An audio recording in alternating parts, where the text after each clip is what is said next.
Hello, good morning. हमारा जो next topic था सर था एसेसरी रिप्रोडक्टिव ग्लैंड्स के बारे में। सर कुछ जो सब्सटेंस जो फॉर्म होता है वो इसी ग्लैंड के द्वारा फॉर्म होता है। और सर ये जो एसेसरी रिप्रोडक्टिव ग्लैंड्स होता है ना सर, ये गैमेट का फॉर्मेशन नहीं करता है, ये गैमेट का फॉर्मेशन नहीं करता है, बट रिप्रोडक्शन में हेल्प करता है। क्या करता है? रिप्रोडक्शन में हेल्प करता है। ठीक है, हम लोग आगे बात करेंगे एक एक करके। हम लोग सबसे पहले बात करेंगे सेमिनल वेसिकल के बारे में। तो सेमिनल वेसिकल के बारे में जब हम लोग बात करते हैं, सबसे पहले सेमिनल वेसिकल का फॉर्मेशन हुआ कहाँ से, जब आया कहाँ से, तो हम बात करना चाहेंगे उसके बारे में पहले कि एम्ब्रियो के उलिफियन डक्ट से सेमिनल वेसिकल का फॉर्म हुआ। तो हम इंग्लिश में एक लाइन में कह सकते हैं कि the seminal vesicle from Wolffian duct of embryo. ठीक है, आगे बात करेंगे हम लोग कि जो ये सेमिनल वेसिकल है ये सिक्रेट करता है किस चीज़ को, सेमिनल फ्लूइड को सिक्रेट करता है।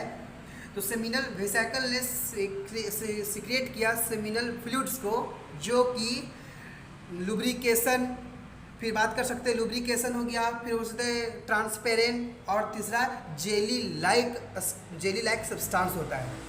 मेन बात तो यहाँ है, अरे भैया मेन बात तो यहाँ है कि जो सेमिनल वेसिकल है ना वो 60 से 70% सीमन के पार्ट को बनाने में रिस्पॉन्सिबल होता है।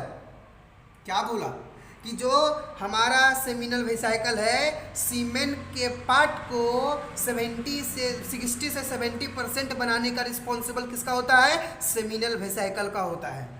इतने बात क्लियर हो गया। अब बताता हूँ मैं कि ये सेमिनल फ्लूइड्स में फ्रुक्टोज पाया जाता है। ये फ्रुक्टोज जो होता है ये सोर्स ऑफ एनर्जी की तरह एक्ट करता है, और ये कहाँ होता है? सेमिनल फ्लूइड्स में होता है। कौन? फ्रुक्टोज। आगे बात करते हैं हम लोग कि ये सीमेन में जैसे हो जाएगा फिब्रिनोजेन, है ना, ये और कुछ हो सकता है सेवरल प्रोटीन पाया जाता है। पहला बात हुआ सेमिनल वेसिकल के बारे में। सेकेंड बात करेंगे हम लोग किसके बारे में? प्रोस्टेट ग्लैंड के बारे में। और ये प्रोस्टेट ग्लैंड के बारे में जो हम चर्चा करने जा रहे हैं ये बहुत ही इंपॉर्टेंट है और इसके बारे में जानकारी रखना बहुत जरूरी है। अरे भैया प्रोस्टेट ग्लैंड जो होता है वो located below the urinary bladder. और ये कोई जो प्रोस्टेट ग्लैंड होता है ना ये अप टू 5 लोब्स का निर्माण करता है किसी एक व्यक्ति में। इन मेन व्यक्ति नहीं, हाँ व्यक्ति मेन बोल सकते हैं, ज़्यादा अच्छा रहेगा, आदमी में। तो क्या बोला कि ये 5 लोब्स को बनाता है। और ये लोब्स कहाँ पे जाके ओपन होता है? ये लोब प्रोस्टेटिक ग्लैंड बोल सकते हैं, प्रोस्टेटिक यूरेथ्रा बोल सकते हैं, हाँ सही बोले, प्रोस्टेटिक यूरेथ्रा में जाके ओपन होता है ये सारे लोब्स। हम कह सकते हैं एनसीईआरटी कहती है कि each lobules are open in prostatic urethra। Prostatic urethra में ओपन होती है और ये क्या करती है? ये अल्कलाइन बोल सकते हैं, ये अल्कलाइन प्रोस्टेटिक ग्लैंड को सिक्रेट करती है, जो कि होती है क्या? मिल्की अस्टिकी, फिर थिक, और क्या बोल सकते हैं? ये हो सकती है क्या नाम है उसका? जेली लाइक सब्सटेंस हो सकती है, ये सब होती है। और साथ में हम कह सकते हैं इसका मतलब ये जो प्रोस्टेट ग्लैंड है ये प्रोस्टेट ग्लैंड हेल्प करता है किस चीज़ में? स्पर्म का एक्टिवेशन करवाने में। समझ रहे हो? स्पर्म का एक्टिवेशन करवाने में हेल्प कौन करता है? प्रोस्टेट ग्लैंड करता है। अरे भैया हम ये भी कह सकते हैं कि जो the secretion of prostate gland has citric acid, calcium, phosphate are present.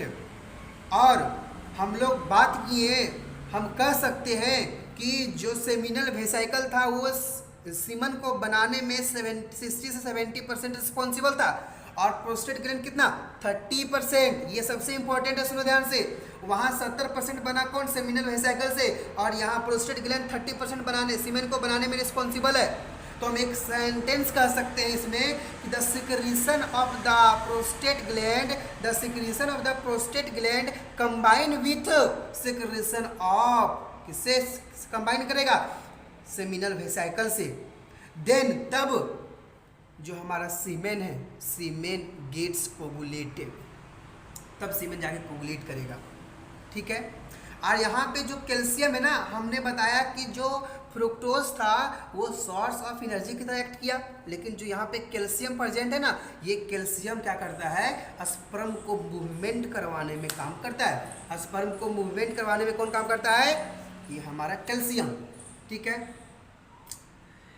मतलब आप समझ सकते हो हम कहना क्या चाह रहे हैं सर। अब आगे हमारा आता है, ये बात कर लिए, तो अब आता है कॉर्पस ग्लैंड। क्या आता है, कॉर्पस ग्लैंड।